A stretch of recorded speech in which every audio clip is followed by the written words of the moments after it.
queridos hermanos, amigos, familia, esto está empetado. Esta mañana no cabía un alfiler, pero hubo una mañana de primavera en la que el público abarrotaba la sala, abarrotaba aquella ciudad inconmensurable, magnífica, extraordinaria, famosa por sus hechos como era Jerusalén. Había muchas más personas que aquí, evidentemente. Habían llegado desde todas partes del mundo para celebrar la fiesta de Pentecostés. Algunos ya sabéis que ese hecho, esa fiesta se celebraba 50 días, 7 semanas después de la Pascua. Y la ciudad estaba completamente abarrotada de forasteros. Habían llegado de muchísimas partes del mundo en peregrinación, tardando semanas en llegar, y se concentraban todos en base a un acontecimiento extraordinario. Habían venido para glorificar a Dios, no habían venido para hacer turismo. Habían llegado para tener una conmemoración de una de las fiestas más importantes que se celebraban en el pueblo de Israel. Y en aquella mañana extraordinaria, inesperada también, por cierto, ya que los apóstoles no tenían idea en aquel momento de lo que podría pasar, se sorprendieron muchísimo de ver la cantidad de ingente de personas que abarrotaban aquella ciudad. Y Dios, para su gloria, preparó ese acontecimiento de tal manera que no hubo otro como él a lo largo de la historia, por los fenómenos que allí se originaron. Vamos a leer un trozo de la Escritura que aparece en los Hechos de los Apóstoles, en el libro de los Hechos, en el capítulo 2.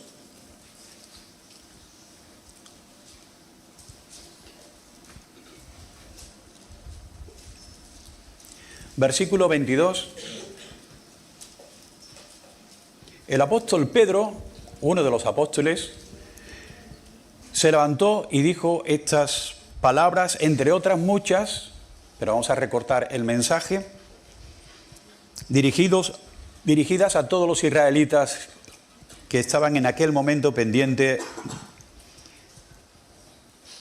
de la voz del portavoz del grupo apostólico. Y dijo así en el versículo 22, varones israelitas, escuchad estas palabras. Jesús el Nazareno, varón confirmado por Dios entre vosotros, con milagros, prodigios y señales que Dios hizo en medio vuestro a través de él, tal como vosotros mismos sabéis. A este Jesús, entregado por el plan predeterminado y el previo conocimiento de Dios, clavasteis en una cruz por manos de impíos y le matasteis, a quien Dios resucitó poniendo fin a la agonía de la muerte, puesto que no era posible que él quedara bajo el dominio de ella. Pasamos ahora al versículo 36. Sigue diciendo Pedro, sepa pues con certeza toda la casa de Israel, todo el pueblo de Israel, que a este Jesús, a quien vosotros crucificasteis, Dios le ha hecho Señor y Cristo. Importantísimo mensaje que culmina con una afirmación categórica de condenación, puesto que dice, a este Jesús, de quien ha hablado anteriormente, que hizo prodigios entre vosotros, a este vosotros crucificasteis, matasteis, sois culpables de asesinato. Un asesinato cometido con alevosía y premeditación en un juicio falso con falsos testigos. Vosotros lo matasteis. Sin embargo, no quedó ahí, sino que Dios lo ha hecho Señor, es decir, el soberano de todo lo creado, el dueño absoluto de la creación, el que se sienta en un trono de gloria, el que domina por encima de todos, a él lo ha hecho Señor y Cristo, el enviado, el Mesías, el ungido de Dios.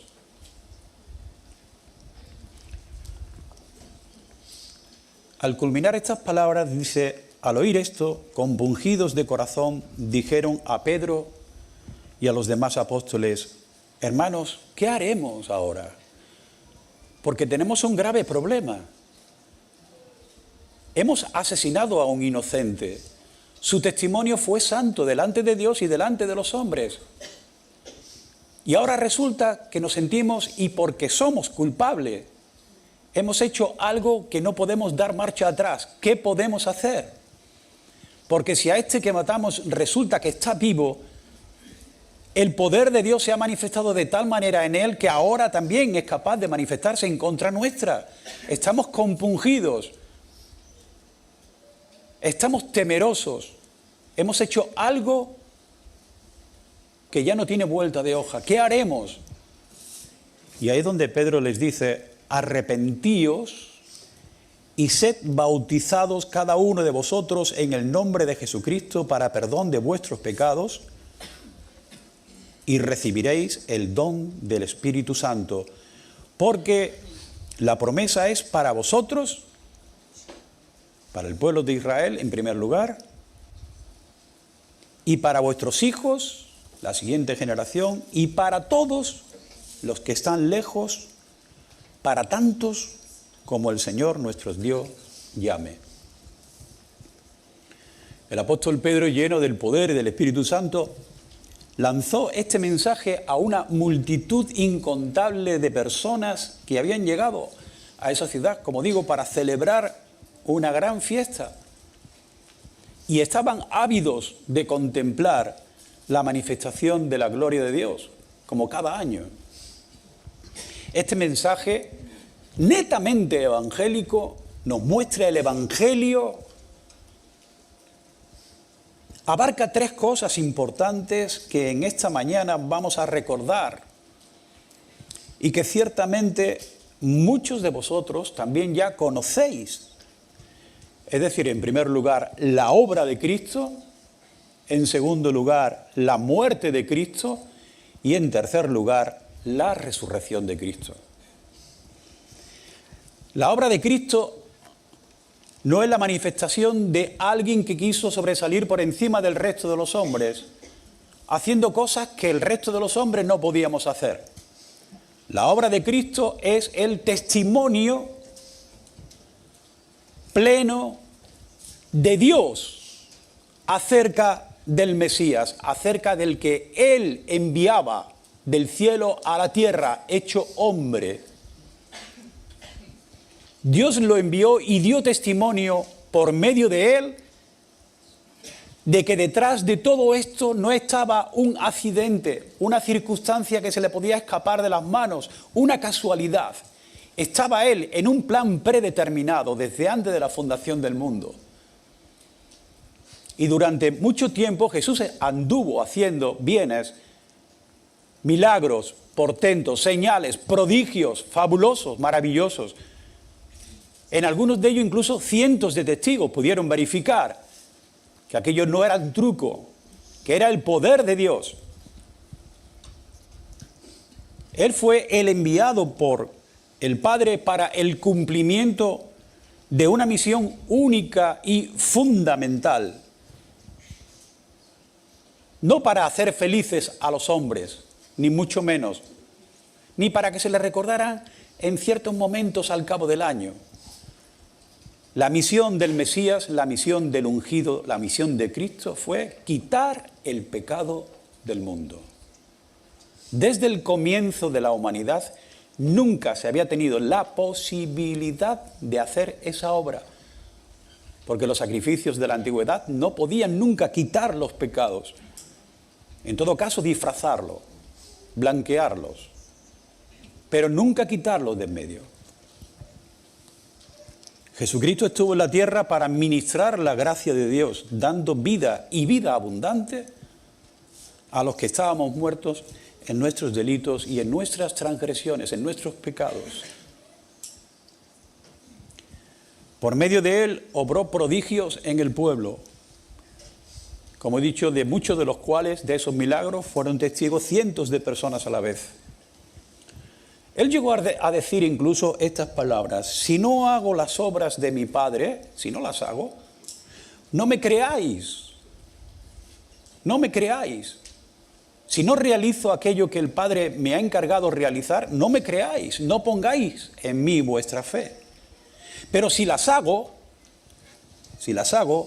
aunque a mí no me creáis, porque estáis luchando desde el principio contra mí, pretendéis destruirme, aniquilarme, sacarme de en medio, si no me creéis a mí, creed las obras. El hombre, un ser inteligente, ni siquiera viendo resucitar a los muertos, querían glorificar a Dios. Un hecho o hechos portentosos delante de ellos, ni siquiera eran recibidos con fe acerca del personaje que mandaba a los muertos resucitar. Ni siquiera eso. Creed por lo menos las obras para que sepáis y entendáis que el Padre está en mí y yo en el Padre. Jesús estuvo sujeto a la voluntad de Dios, obrando aquello que abría paso, eran simplemente, digamos, el portavoz, el anunciador de lo que iba a pasar. Él era el testimonio oral de lo que se iba a recibir poco tiempo después. Sus obras no salvaban a nadie. Las obras, los milagros, los hechos portentosos de Jesús no salvaron a nadie, sino la fe que vino tras ello por medio de la predicación del Evangelio. No era cuestión de ver cosas portentosas, era cuestión de creer al que obraba las obras portentosas. La cuestión no está en la fe, sino en la persona en la que depositamos nuestra fe. Por eso Él empezó a decir: arrepentíos, porque el reino de los cielos se ha acercado. Ya está entrando en vosotros. El poder de Dios se está manifestando en vosotros. Así que toca arrepentirse, cambiar de actitud, cambiar de dirección. Basta ya de hacer aquello que os apetece hacer de espaldas a la voluntad de Dios. Arrepentíos. Pero entre todas las obras que Jesús realizó, la mayor que pudo hacer Jesús tuvo que ver con su muerte. Un rey que anuncia desde el principio que debe morir. ¿Qué clase de rey es ese? Nunca los reyes comienzan su discurso al pueblo diciendo: he de morir. Sería algo muy interesante que eso pudiera suceder, ¿verdad? Que los reyes, cuando son entronizados, pudieran decir: no toméis mi vida como ejemplo a seguir porque yo he de morir. El apóstol Pedro puso, por ejemplo, a David, el rey por excelencia en Israel. Sin embargo, dice: ahí está su sepulcro. Murió, fue sepultado y ya no está.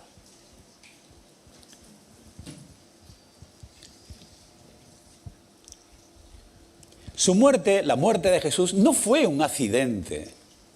No fue por obra y gracia de los judíos o de los romanos o del grupo de sacerdotes que ministraban a Israel en aquel tiempo.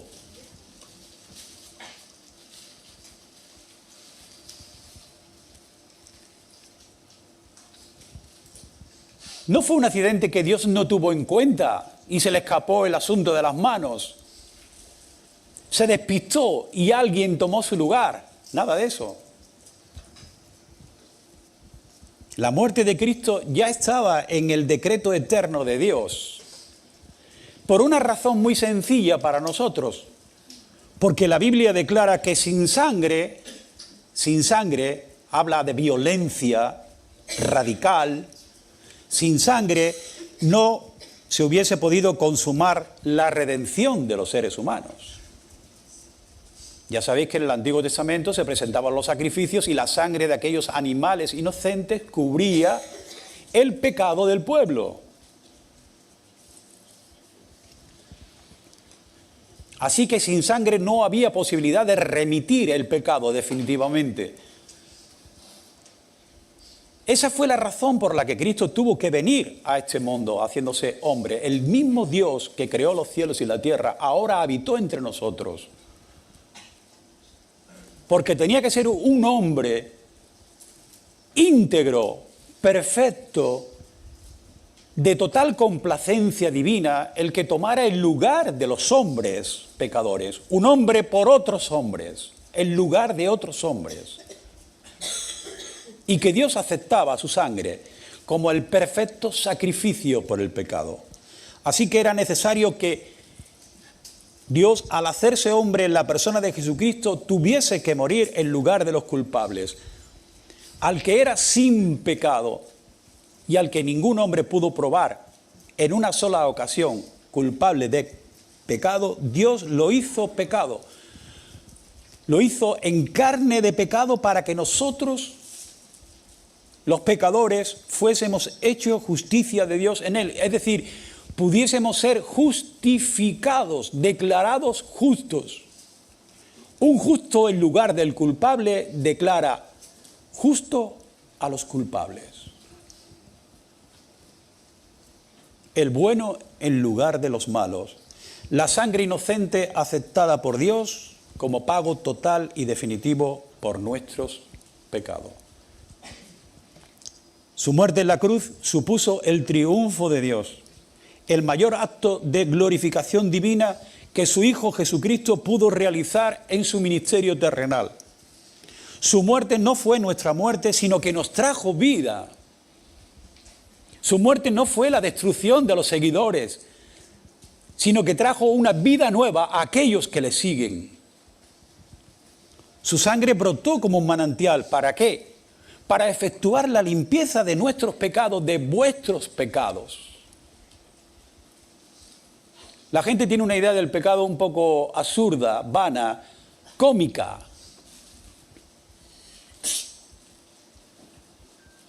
Pero el pecado es la mayor tragedia del ser humano. Ni terremotos, ni tsunamis, ni incendios, ni guerras puede causar mayor estrago que el pecado en la humanidad.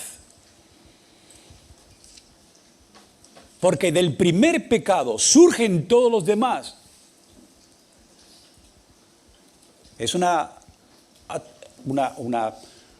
panorama terrible, un escenario de ruina, insalvable.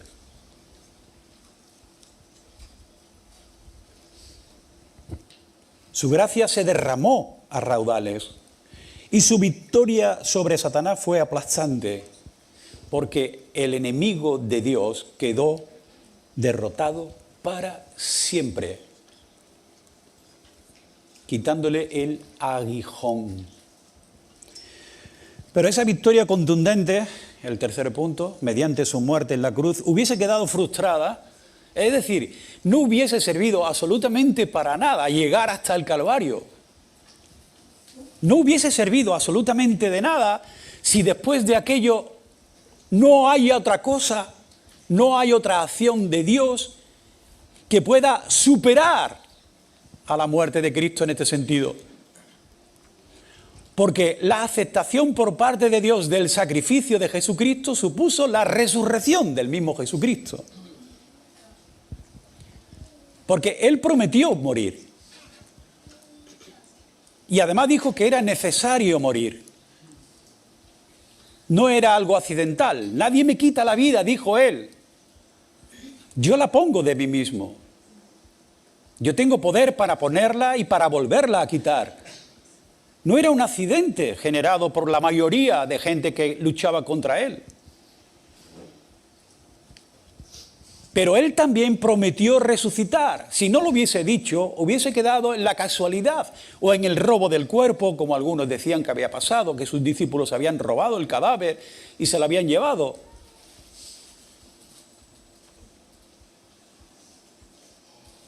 Todo hubiese quedado en nada si no hubiese cumplido su palabra, su promesa. Él prometió resucitar. Y en aquella mañana, cuando acuden las mujeres para embalsamar el cuerpo de Jesús, porque aún todavía la incredulidad estaba en sus corazones, la tumba está vacía. Y un ángel en la misma puerta dice, ¿por qué buscáis entre los muertos al que vive? No está aquí, ha resucitado tal como él dijo que resucitaría. Lo anunciado por él se llevó a cabo por el mismo poder que había determinado su muerte.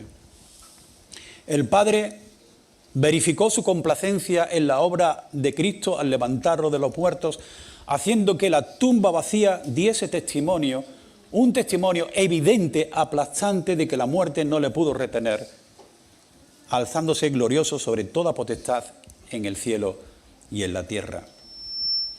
Hermanos, amigos, familia, tengo una buena, grata noticia para vosotros. Cristo fue alzado de un estado de humillación a un estado de exaltación. De un estado humillante bajó las escaleras del sufrimiento hasta el último peldaño para después poder subir peldaño a peldaño hasta el escalón más alto de la gloria de Dios. Y esa es la gran noticia, que Cristo Jesús no quedó en la tumba, sino que resucitó para que nosotros pudiésemos ser justificados. Sin la acción de la resurrección, nuestra vida sería tan desastrosa como el resto de los mortales. Él fue levantado a un estado de exaltación suprema. Nos declara el apóstol Pablo de esta manera: a él le fue dado un nombre que es sobre todo nombre, para que en el nombre de Jesús se doble toda rodilla, toda persona reconozca en el cielo, en la tierra y debajo de la tierra, y toda lengua, todo ser humano confiese, por las buenas o por las malas, dice que Jesucristo es el Señor. No para que nosotros celebremos una fiesta simplemente, sino para la gloria de Dios. Estamos aquí por eso, para dar la gloria a Dios. Estos hermanos, jóvenes hermanos que van a ser bautizados, lo tienen que hacer, lo deben hacer, lo van a hacer para la gloria de Dios. Sé que es un día especial, que están nerviosos, seguro, porque son el centro de atención, pero olvidaros, no sois el centro de atención. El centro de atención es Dios. La gloria que se va a manifestar y se está manifestando hoy desde este principio del culto es la gloria de Dios. De ningún hombre, por supuesto. Por eso toda lengua confesará. ¿Queréis vosotros, alguno de vosotros, sentís en vosotros ahora mismo la necesidad de confesar que Jesucristo es el Señor? Que lo pueda hacer con libertad, que se pueda poner de pie o decir: yo quiero creer hoy que Jesucristo es el Señor, para la gloria de Dios, que Él se levantó de entre los muertos para darme vida a mí, que estaba muerto en mis pecados y transgresiones. Yo le invito a que lo haga. Y vosotros, queridos jóvenes, hermanos jóvenes, que vais a ser bautizados en breve, habéis confesado ya, y lo vais a volver a hacer, que Jesucristo es el Señor. Vosotros vais a dar testimonio de que vuestra fe en la persona de Cristo y en la obra de Cristo no es un acto de formalismo que hay que cumplir, llegado a cierta edad. ¿Sabéis a qué me estoy refiriendo? No. Porque si lo hacéis así, no os servirá para nada.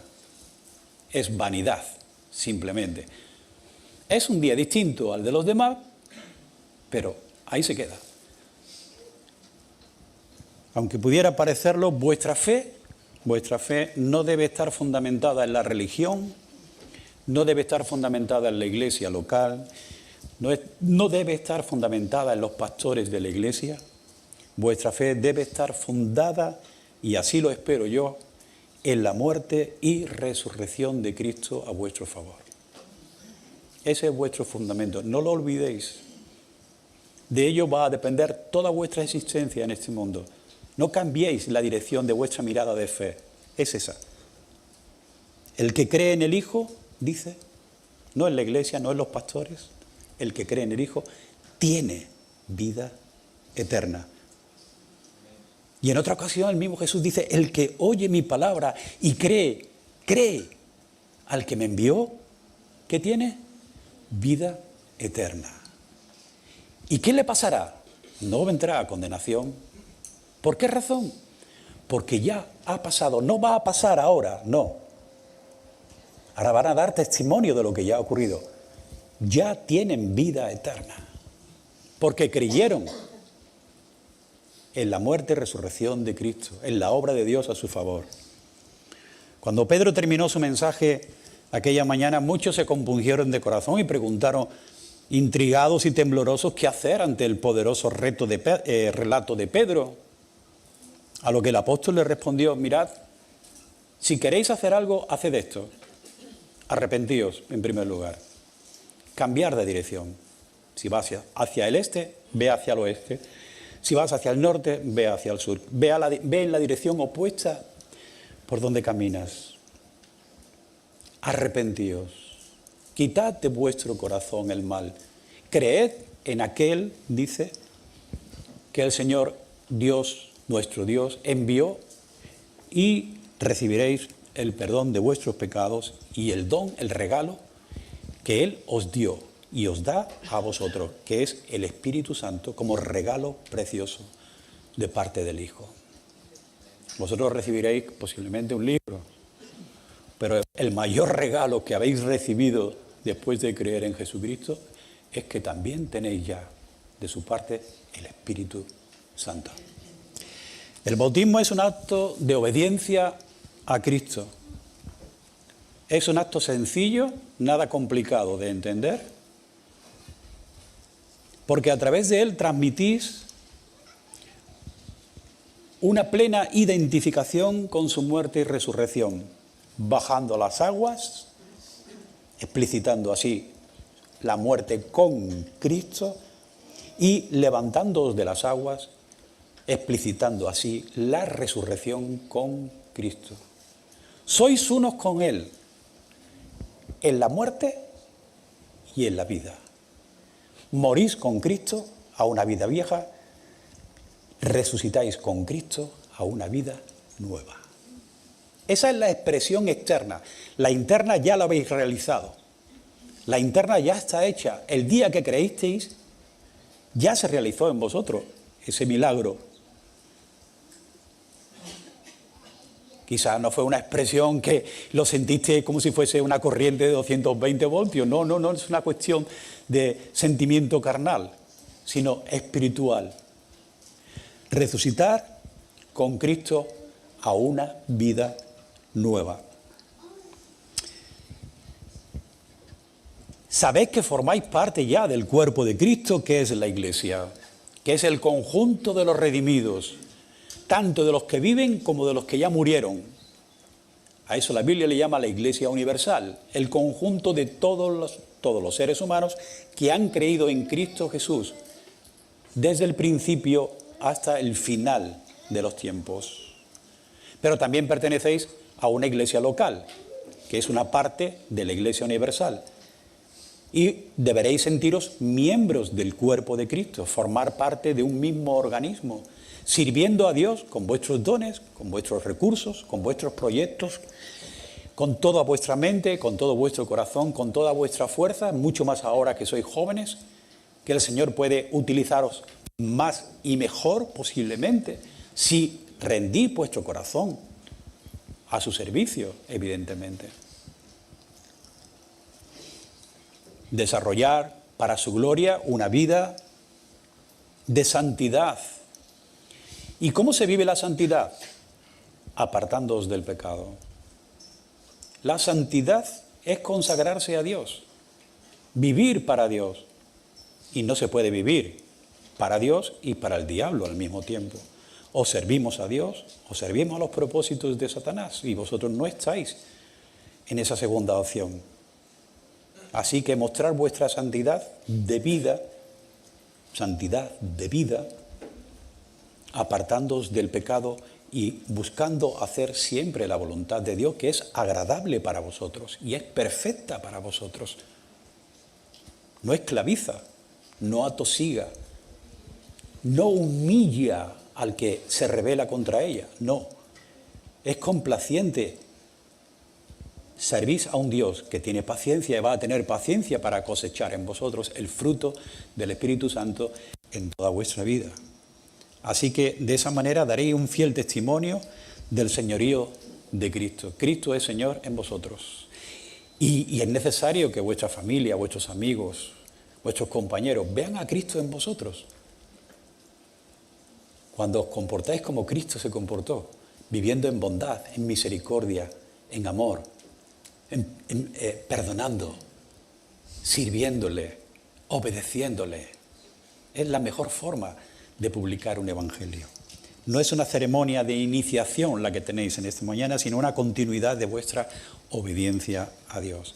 Y una palabra simplemente para terminar a vosotros que todavía estáis pensando como aquella gente, ¿qué hacer o no hacer? Ellos preguntaron, ¿qué haremos? Pues a lo mejor tú te estás preguntando hoy, ¿qué haré entonces? ¿Me estoy creyendo lo que me está diciendo Juan en esta mañana? ¿En esta extraña reunión? Puedes no creerme, no es una cuestión personal. El Evangelio no tiene apellidos. El Evangelio es el anuncio de la muerte y resurrección de Cristo a favor de los pecadores. Sintetizado, muy sintetizado. Por tanto, ¿qué haré respecto a ese Evangelio? ¿Lo aceptaré como tal? ¿Creeré que Jesucristo es el Señor y lo confesaré como mi Salvador personal, que limpió mis pecados en la cruz del Calvario sin regatear un ápice de su sangre bendita? ¿O lo seguiré ignorando, esperando tiempos mejores posiblemente, o dejando pasar la vida hasta el final de los días en la que tenga un conocimiento mejor o mayor para poder decidirme? ¿Qué vas a hacer? Mirad, el apóstol Pablo decía estas palabras, Dios manda, y es un mandamiento, Dios manda a todos los hombres y en todo lugar que se arrepientan. Lo mismo que decía Pedro, ¿qué haremos? Arrepentíos. Y obtendréis el perdón de vuestros pecados. Y ahora Dios, en su bondad y en su infinita misericordia, os está diciendo que su voluntad es que todos vosotros, los que estáis aún sin Cristo y sin esperanza en el mundo, os arrepintáis. Buscad a Cristo Jesús y buscad en Él la fe que os salva, que Él lo haga así por su gracia en todos vosotros en el día de hoy. Amén. Señor, te damos muchas gracias por tu palabra, por tu evangelio, el viejo evangelio de tantos siglos, Señor, que busca en el corazón del hombre sembrar la fe para poder creer en aquel que yendo a la cruz fue levantado de entre los muertos con poder para manifestar la gloria de Dios. Así queremos hacerlo en esta mañana. Obra tú, Señor, en el nombre de Cristo. Amén.